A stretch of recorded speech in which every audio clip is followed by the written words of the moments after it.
اعوذ باللہ من الشیطان الرجیم بسم اللہ الرحمن الرحیم ولما فتحوا متاعهم وجدوا بضاعتهم ردت إليهم قالوا يا أبانا ما نبغي هذه بضاعتنا ردت إلينا ونمير أهلنا ونحفظ أخانا ونزداد كيل بعير ذلك كيل يسير صدق الله العظيم ولما فتحوا متاعهم اور جب انہوں نے اپنا سامان کھولا وجدوا بضاعتهم تو انہوں نے اپنے مال کو پایا ردت الیہم جو ان کی طرف واپس لوٹا دیا گیا تھا قالوا تو وہ کہنے لگے یا ابانا ما نبغی اے ہمارے ابا جان ہمیں اور کیا چاہیے ہذہ بضاعتنا یہ ہمارا مال ہے ردت الینا جو ہماری طرف لوٹا دیا گیا ہے ونمیر اہلنا ہم اپنے گھر والوں کے لیے اور غلہ لائیں گے ونحفظ اخانا اور ہم اپنے بھائی کی حفاظت کریں گے ونزداد کیل بعیر اور ایک اونٹ کا غلہ زیادہ لے کر آئیں گے ذالک کیل یسیر اس طرح سے غلہ بڑی آسانی سے زیادہ مل جائے گا۔ اس سے قبل بات تھی کہ حضرت یعقوب علیہ السلام کے بیٹے کنعان سے جو ہے یہ نکلے اور مصر گئے، جو کہ تقریباً 8 سے 10 دن کا راستہ تھا۔ وہاں جا کر انہوں نے غلہ لیا اور اس کے بعد یوسف علیہ السلام سے جب بات چیت ہوئی، انہوں نے اور حالات لیے تو معلوم ہوا کہ ایک اور بھائی بھی ہے بنیامین، وہ وہاں پر موجود ہے۔ چنانچہ حضرت یوسف علیہ السلام نے فرمایا کہ تم اب چلے جاؤ، آئندہ جب آؤ گے تو اپنے اس بھائی کو لے کر آنا، پھر تمہیں غلہ ملے گا ورنہ تمہیں بھی نہیں ملے گا۔ اب یہ تھا کہ شاید ان کے پاس پیسے ہوں یا نہ ہوں، اس لیے جو وہ قیمت لے کر آئے تھے غلے کی، یوسف علیہ السلام نے واپس ان کے مال میں رکھوا کر انہیں لوٹا دی۔ اب جب وہ گھر پہنچے، انہوں نے اپنے سامان کو کھولا تو باپ اور بیٹوں کی جو بات ہوئی اور گفتگو ہوئی اس کا تذکرہ ہے یہاں پر۔ جیسے ہی سامان کو کھولا، غلے کو کھولا تو اپنا پیسہ یا قیمت چمڑا وغیرہ جو لے کر گئے تھے یا درہم دینار جو لے کر گئے تھے وہ اس کے اندر پائے، اور انہوں نے کہا اب شرط یہ لگائی گئی ہے کہ آپ ہمارے اس بھائی کو بھی ساتھ بھیجیں گے،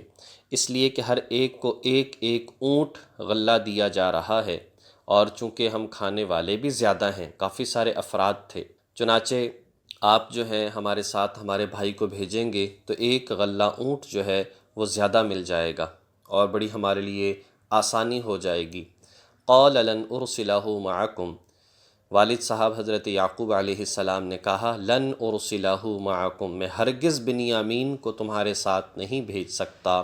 حتی تؤتونی موثقا، یہاں تک کہ تم ایک پکا من اللہ کا وعدہ مجھ سے نہ کرو، لتأتوننی بہ، کہ تم ضرور اسے میرے پاس لے کر آؤ گے، الا ان یحاط بکم، مگر یہ کہ تم سب ہی عاجز آ جاؤ، تم سب ہی گھیر لیے جاؤ، یعنی یہاں پر کہا کہ میں نہیں بھیج سکتا، پھر چونکہ خیال آیا کہ اس کے بغیر غلہ نہیں ملے گا، پھر کہا کہ تم مجھ سے پکا وعدہ کرو کہ اس کی حفاظت کرو گے اور اسے واپس میرے پاس ضرور لے کر آؤ گے،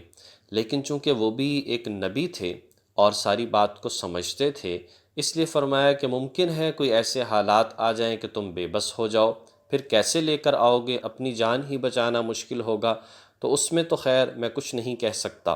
فلما آتوہ موثقہم، چنانچہ جب انہوں نے اپنے والد کو یقین دلوا دیا، پکا وعدہ کر لیا، تو قال، حضرت یعقوب علیہ السلام نے کہا اللہ علی ما نقول وکیل، یہ جو قول، یہ جو اقرار ہوا ہے اس پر میں اللہ کو نگہبان بناتا ہوں، اللہ ہمارا یہ جو موثق ہوا ہے، وثیقہ ہوا ہے، میثاق ہوا ہے، اس پر اللہ تبارک و تعالیٰ کو میں نگہبان بناتا ہوں، اللہ اس کا ہمارا رکھوالا ہے۔ وقال، اب جب وہ جانے لگے، تو حضرت یعقوب علیہ السلام نے پھر انہیں تھوڑی سی نصیحت فرمائی، وقال، اور فرمایا، یا بنی، اے میرے بیٹو، لا تدخلوا من باب واحد، تم ہرگز ایک دروازے سے داخل مت ہونا، وادخلوا من ابواب متفرقہ، تم مختلف دروازوں سے داخل ہونا، وما اغنی عنکم من اللہ من شیء، اور کیا فرمایا کہ میں اللہ کی مشیت سے تمہیں نہیں بچا سکتا، ما اغنی عنکم، میں تمہیں کوئی فائدہ نہیں پہنچا سکتا، من اللہ من شیء، اللہ کی مشیت سے، ان الحکم الا للہ، حکم تو صرف اللہ کا چلتا ہے،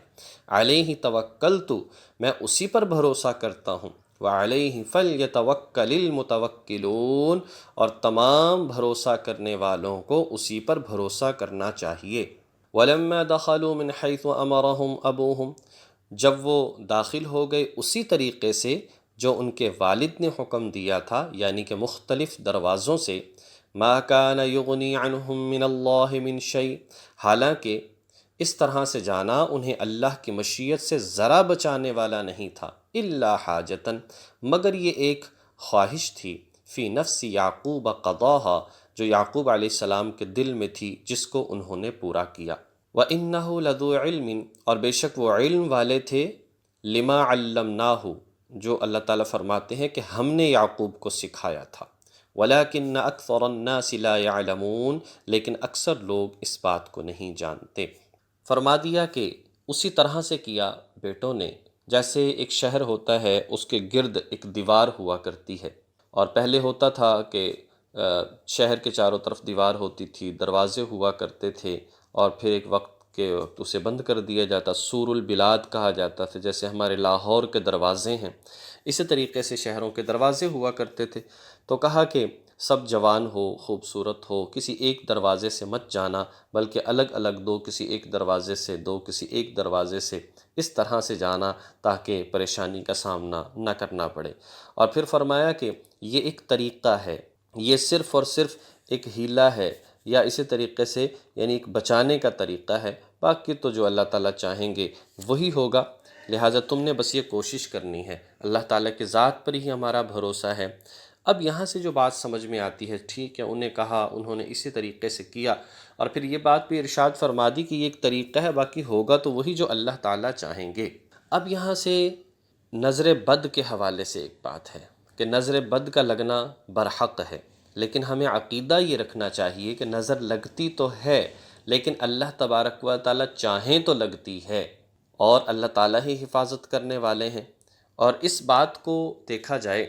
نبی پاک صلی اللہ علیہ وسلم نے جو تدبیر ہے، جو اسباب ہیں، ان کو مؤثر حقیقی نہیں سمجھا، یعنی یہ نہیں ہے کہ جو ہم تدبیر اپناتے ہیں، جیسے فرمایا کہ اب تم مختلف راستوں سے جاؤ گے، مختلف دروازوں سے، تو یہ نہیں کہا جا سکتا کہ بالکل تمہیں نظر نہیں لگے گی، نہیں، یہ ایک تدبیر ہے بچانے کی، اور تدبیر کا اختیار کرنا